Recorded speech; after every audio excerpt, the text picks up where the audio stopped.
हाँ, हालेलुया। हम रोमियो उसका 8 अध्याय 31 और 32 को पढ़ेंगे हिंदी में ना। तो इस विषय में हाँ, क्या कहा जा सकता है? क्या कहा जा सकता है? हाँ, यदि परमेश्वर हमारे पक्ष में है यदि परमेश्वर हमारे पक्ष में है तो हाँ, कौन हो सकता है हमारा विरोधी? तो कौन हो सकता है हमारा विरोधी विरोधी? ओके, परमेश्वर वह है हाँ, जिन्होंने अपने निज पुत्र हाँ, को हम सबके हाँ, लिए बलिदान कर देने तक में हाँ, संकोच न किया। हाँ, भला वह कैसे हमें हाँ, उस पुत्र के साथ सभी कुछ उदारता पूर्वक न देंगे? हालेलुया। आइए हम आंखें बंद करेंगे, छोटा सा प्रार्थना करेंगे। स्वर्गीय पिता प्रभु, हम धन्यवाद देते हैं पढ़े हुए वचन के लिए पिता कि आपने इतना सुंदर एक वचन दिया है कि हम इसको पढ़े जाने और आपका विचार हमारे जीवन के लिए क्या है, आप हमारे लिए क्या क्या योजनाएं रखे हैं, आपका सोच कैसा है हमारे तरफ। प्रभु हम धन्यवाद देते हैं, इसको हम जानने वाले हैं। प्रार्थना करते हैं आपको मन हृदय को आप खोल दे और सीखने समझने के लिए प्रभु शक्ति दे पवित्र आत्मा के द्वारा। हर एक डिस्टर्बेंस से बचा के रखना और इसको प्रभु हम सुनकर आशीषित हो पाए। प्रभु हमें दया करना, हम समर्पित होते हैं, धन्यवाद देते हैं प्रभु यीशु के नाम से प्रार्थना मांगते हैं पिताजी, आमीन। हालेलुया। तो यहाँ वो ट्रांसलेशन थोड़ा अलग है, इसमें देखेंगे क्या लिखा गया है। अतः हम इन बातों के विषय में क्या कहें? यदि परमेश्वर हमारी ओर है तो हमारा विरोधी कौन हो सकता है? इतना तगड़ा वचन है ना। क्या बोला गया है कि यदि हमारे परमेश्वर हमारी ओर है तो हमारा विरोधी कौन हो सकता है? कई सारे लोग क्या कहते हैं, तू जानता नहीं है, हाँ मेरे भैया पुलिस में है, तू जानता नहीं है, एमएलए के साथ मेरा कनेक्शन है, तू जानता नहीं है, गांव का जो प्रधान है वो मेरा चाचा है। लोगों के ऊपर अपना भरोसा रखते हैं, है ना। पर परमेश्वर का वचन क्या कहता है? श्रापित हो वो मनुष्य जो मनुष्य के ऊपर अपना भरोसा जताते हैं, अपना निर्भर रखते हैं, जो रथों पर घोड़ों पर, हाँ, जो लोग अपना विश्वास रखते हैं। हालेलुया। और यहाँ वचन में क्या बोला गया है कि यदि परमेश्वर हमारी ओर है तो हमारा विरोधी कौन हो सकता है? ये वचन को कभी नहीं बोलना, ये वचन को कभी नहीं बोलना। अगर हम 28-29 पढ़ेंगे तो और बढ़िया आता है। क्या लिखा गया है? हम जानते हैं कि 28 में जो लोग परमेश्वर से प्रेम रखते हैं उनके लिए सब बातें मिलकर भलाई ही को उत्पन्न करती है, अर्थात उन्हीं के लिए जो उसकी इच्छा के अनुसार बुलाए हुए हैं। क्योंकि जिन्हें उसने पहले से जान लिया है उन्हें पहले से ठहराया भी है कि उसके पुत्र के स्वरूप में हो, ताकि वह बहुत भाइयों में पहिलौठा ठहरे। फिर जिन्हें उसने पहले से ठहरा उन्हें बुलाया भी, और जिन्हें बुलाया उन्हें धर्मी भी ठहराया है, और जिन्हें धर्मी ठहराया उन्हें महिमा भी दी है। हालेलुया। इसका मतलब क्या बोला गया यहाँ? फिर जिन्हें उसने पहले से ठहराया है, वचन में बोला गया है कि जगत के उत्पत्ति से पहले मैंने तुझे चुन लिया है। हालेलुया, है ना। ऐसा नहीं है कि ये 1-2 महीना या 1-2 साल या कुछ ही दिनों से मैं यीशु को जान रहा हूं, ऐसा नहीं है। भले ही हम जान रहे हैं अभी, यीशु हमें कब से जानता है? हम जब मां के पेट में आए उससे पहले वो जानता है। बल्कि वचन में लिखा गया कि जगत बनाने से पहले मैं तुझे जानता हूं। हालेलुया। हाँ, एक संदीप करके एक लड़का होगा, कैसे वो पैदा होगा, वो कैसे दिखेगा, वो किस स्वभाव का होगा, वचन में लिखा गया है। अय्यूब परमेश्वर के दास कहता है कि तूने मेरे बेडोल तत्व को देखा है। बेडोल तत्व क्या होता है? कि मैं जब मां के पेट में था मेरा नाखून कैसे बन रहा था, सर में बाल कैसे आ रहा था, मेरा नाक कैसे बन रहा था, आंख कैसे बन रहा था, ये सारी चीजों को प्रभु यीशु मसीह देख रहा था। हालेलुया। यस, वही परमेश्वर हमारा है। ये जगत को बनाने से पहले वो क्या है हमें जान जिसने पहले से ठहराया है उन्हें क्या किया है, इधर बुलाया। क्या लिखा गया है यहाँ? जिन्हें पहले से ठहराया उन्हें बुलाया भी, और जिन्हें बुलाया क्या किया है, उन्हें धर्मी भी ठहराया है। उन्हें धर्मी भी ठहराया। जिनको बुलाया है वो धर्मी भी ठहराया। कैसे धर्मी? हाँ, बहुत सारे लोग बोलते हैं कि धर्मी क्या होता है, अच्छा अच्छा काम करोगे तो धर्मी बनोगे। नहीं, वचन में उसका अलग है। ये जगत का नियम कानून से नहीं चलता है, ये ईश्वर का कानून है। ईश्वर का कानून अलग है। क्या है? रोमियो 5:1 में क्या लिखा गया है? जब हम विश्वास से धर्मी ठहरे, हालेलुया, यस, क्या बोला गया है? विश्वास से हम धर्मी ठहरे। हमें धर्मी होने के लिए कोई नया चीज करना ही नहीं है। ऑलरेडी क्रूस पर किया गया है। प्रभु यीशु मसीह हमें धर्मी ठहराने के लिए वो जो करना है वो कर चुका है। हमारे पापों के लिए वो मारा गया है। अतः हम कैसे धर्मी ठहरे हैं? हम विश्वास के द्वारा धर्मी ठहरे। 5:1। इसलिए जब हम अपने विश्वास के द्वारा हाँ, धर्मी घोषित हाँ, किए जा चुके हैं। हो गया, और हम पढ़ना नहीं है। क्या बोला गया है? विश्वास के द्वारा हम धर्मी घोषित किए जा चुके हैं। घोषित किया जाना हमें क्या? वो धर्म का काम हमने नहीं किया कुछ। ऐसा नहीं है कि हम इतना इतना धर्मी काम, अच्छा काम करेंगे तो हम धर्मी बनेंगे, ऐसा नहीं है। क्यों नहीं है? धर्मी एक तरफ हम बनने की कोशिश करेंगे तो हमारा फिर बुरे कर्म भी तो है ना, वो हमें बनने देगा क्या? नहीं बनने देगा।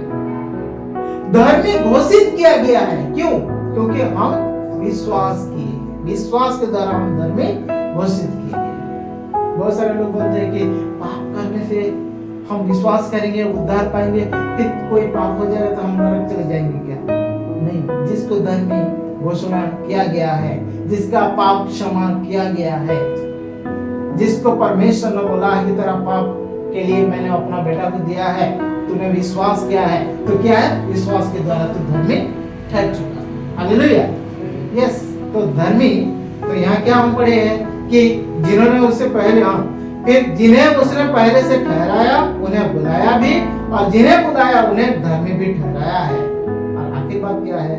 और जिन्हें धर्मी ठहराया है हम लोगों को उन्हें महिमा भी दी है। माने प्रभु यीशु मसीह जब आएगा तो हमें एक महिमा का शरीर मिलेगा, हम स्वर्ग में जाएंगे। हालेलुया। ओके, तो अतः इसके बाद ये वचन लिखा गया, क्या बोला गया 31 में? हम इन बातों के विषय में क्या कहें? यदि परमेश्वर हमारी ओर है, कहने का मतलब परमेश्वर हमारे लिए इतना सब कुछ किया है, हमारी तरफ से कुछ नहीं है। हाँ? हमने क्या देखा 30 में? क्या बोला?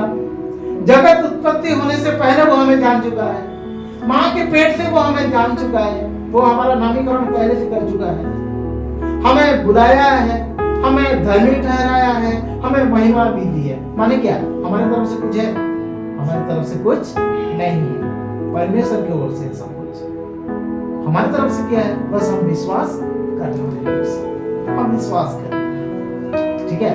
तो इतने सारी चीज हो जाने के बाद यहाँ वचन में क्या लिखा गया है? इन बातों के विषय में क्या कहें? यदि परमेश्वर हमारी ओर है तो हमारे विरोध में कौन हो सकता है? हमारे विरोधी कौन हो सकता है?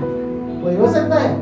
कोई नहीं हो सकता। होने से भी होने दो, क्या फर्क पड़ता है? क्या फर्क पड़ता है? Hallelujah, yes. परमेश्वर, देखिए, विरोधी बोलने से सिर्फ यहाँ लोगों के बारे में नहीं बोला गया है। शैतान हमारा विरोधी है।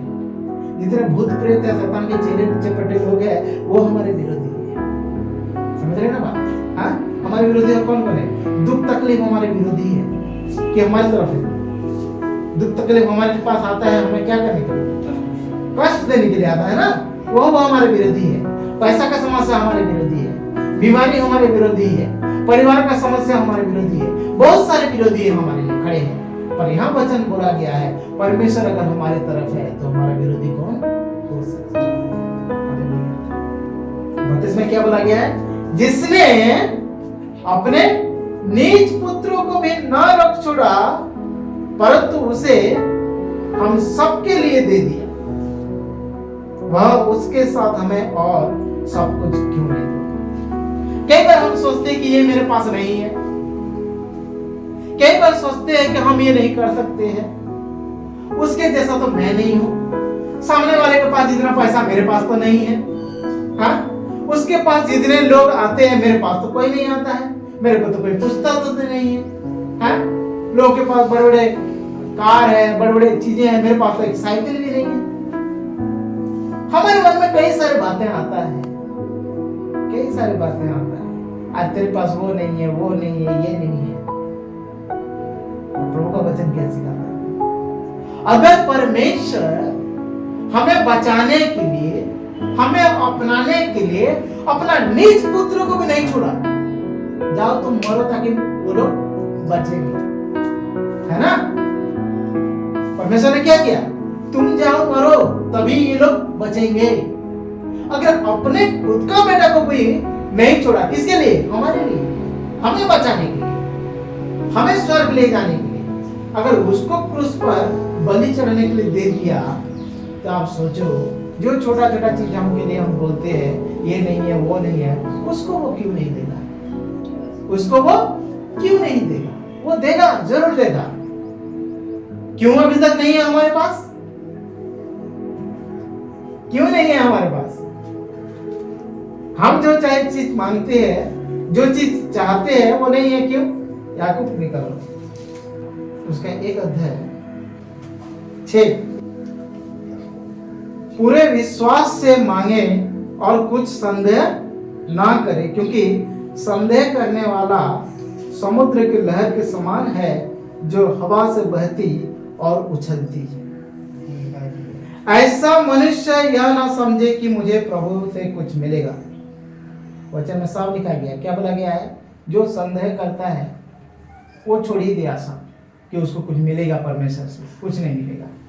अगर विश्वास से मांगोगे तभी मिलेगा। हम इससे पहले डिस्कस किए थे, क्या है?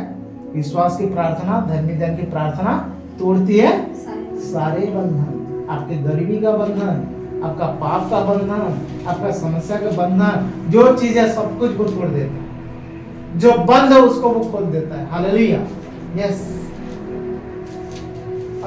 इसी वचन में लिखा गया, क्या लिखा गया?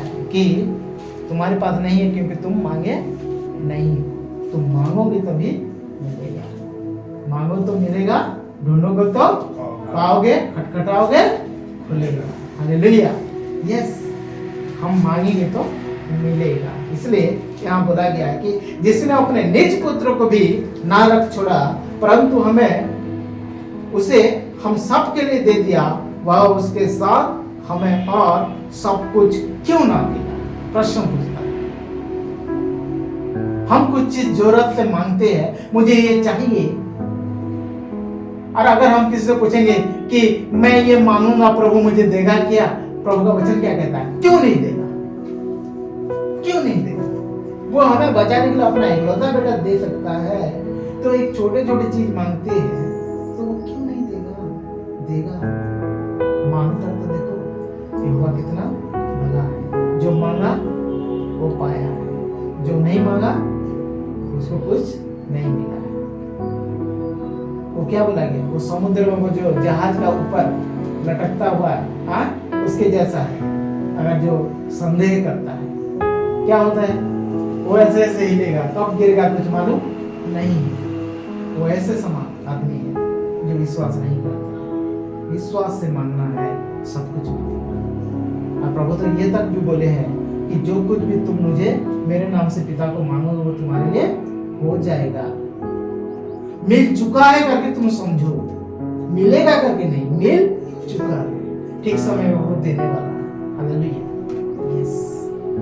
तो प्रभु का वचन आज हम लोगों को ये सिखाता है कि जिसने हमें बचाने के लिए हमारे लिए अपना पुत्र को खो दिया है, जो कुछ भी हमारे पास नहीं है उसको अगर हम मांगेंगे तो वो छोटी छोटी चीजें वो क्यों नहीं देगा? वो देगा। वो विश्वास योग्य परमेश्वर, वो देने वाला परमेश्वर, वो लेने वाला परमेश्वर नहीं है। हम सब कुछ नहीं चाहता, वो सिर्फ हमें चाहता है। वचन में ये भी लिखा गया, क्या बोला गया है? मैं तुम्हें चाहता हूं, तुम्हारा नहीं चाहता। बहुत सारे लोग हमारा चाहते हैं, हमें नहीं चाहते, है कि नहीं? इवन परिवार में भी, है कि नहीं? परिवार में अगर फोन आएगा, पैसा है क्या? माने क्या, हमारा चाहते, हमें नहीं चाहते। पर परमेश्वर क्या कहता है, ऐसा एक सुंदर परमेश्वर हमारे पास है जो हमें चाहता है, हमारा नहीं चाहता। और अगर हम गलती से बोल भी दिए प्रभु मैं आपके लिए देने वाला हूँ क्या, वो बोलेंगे तू क्या मुझे देगा, वो तो मेरा है, मेरा दिया हुआ चीज मुझे दो। Hallelujah, yes. और तो और हम भी उसके हैं। वचन में लिखा गया प्रभु यीशु मसीह अपना लहू चुकाकर हमें खरीदा। हम अपना नहीं है, हम उसके हैं, हम उसका अमानत है। Hallelujah, yes. तो हम विश्वास करें एक चीज, क्या विश्वास करें कि वो अगर हमारे तरफ है तो हमारे विरोधी कोई हुई नहीं सकता, कोई खड़ा नहीं हो सकता है हमारे विरोधी। शैतान कितना भी चाहे, अगर हम डटे रहेंगे, यीशु हमारे साथ है, हमारे विरोधी कोई नहीं हो सकता। और अगर वो हमें बचाने के लिए अपना बेटा तक अगर हो सकता है तो हमारी जरूरत को वो पूरा करने के लिए वो क्या कुछ नहीं कर सकता। विश्वास करें, आपके जीवन में जो कमी घटी है प्रभु दे चुका है। प्रभु हम सभी को इस वचन के द्वारा आशीष करे।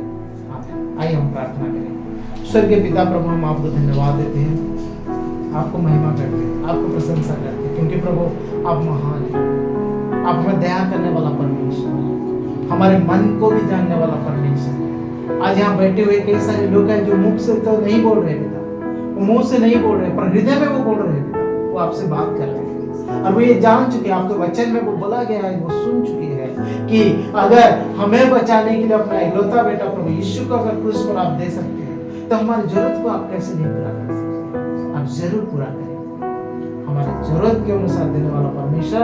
हम प्रार्थना करते हैं जिसको जो जरूरत है प्रभु सबको यीशु के नाम में दे दे और आपको महिमा के लिए सभी को प्रभु विश्वास से सब बने रहने के लिए प्रभु आप मदद करना, आशीष करना, दया करना। सभी को आपके हाथ में समर्पण करते पिता, धन्यवाद देते शुरू से लेकर अंत तक आपने हमें संभाला है, अभी भी संभाल रहा है और आने वाले दिन तक, हमारे अंत तक, हम जब तक इस धरती पर है तब तक आप हमें संभालेगा प्रभु। हम धन्यवाद देते हैं, हमारे गारंटी आप है, हमारे रखवाला आप है, हमारे चरवाहा आप है, हमें संभालने वाला परमेश्वर आप है, हमारे दुख में दुखी होने वाला परमेश्वर आप है। हम जब रोते हैं प्रभु आप हमारे लहू को अपने कटोरों में संभाल कर रखने वाला परमेश्वर है। हमारे दुख दर्द को प्रभु कोई इंसान नहीं समझ सकता है, पर आप समझने वाला परमेश्वर है। आप हमें पिता परमेश्वर हमारे जरूरत को जानकर सबको सही समय पर देने वाला परमेश्वर। हम धन्यवाद देते हैं, हम समर्पित होते हैं। यहाँ जितने लोग हैं सभी को आपके हाथों में समर्पण करते हैं पिता। प्रभु आने वाले दिनों में ये लोग जैसे और भी विश्वास में बढ़े, आपको महिमा प्रशंसा करें प्रभु। सभी को दया करना, उन्हें आशीष करना, जिसका जो जरूरत है यीशु के नाम में देना, सभी कमी घटी हुई यीशु के नाम में पूरा करना प्रभु। और जैसे अगले रविवार को फिर एक बार आए और भी हम आपका महिमा प्रशंसा करें, आपका आराधना स्तुति करें प्रभु। हमारे सारे चीजों में प्रभु आप हमें संभालना, आप हमें अगुवाई करना, आपके महिमा के लिए धन्यवाद देते पिता। आपने प्रार्थना को सुना, उत्तर दिया, हम समर्पण होते हैं। और विशेष प्रभु ये जो नया हफ्ता आपने दिया है इसको भी आपके हाथ में देते हुए ये प्रार्थना और उद्धार करता प्रभु यीशु मसीह के नाम से मांगते हैं पिताजी, आमीन।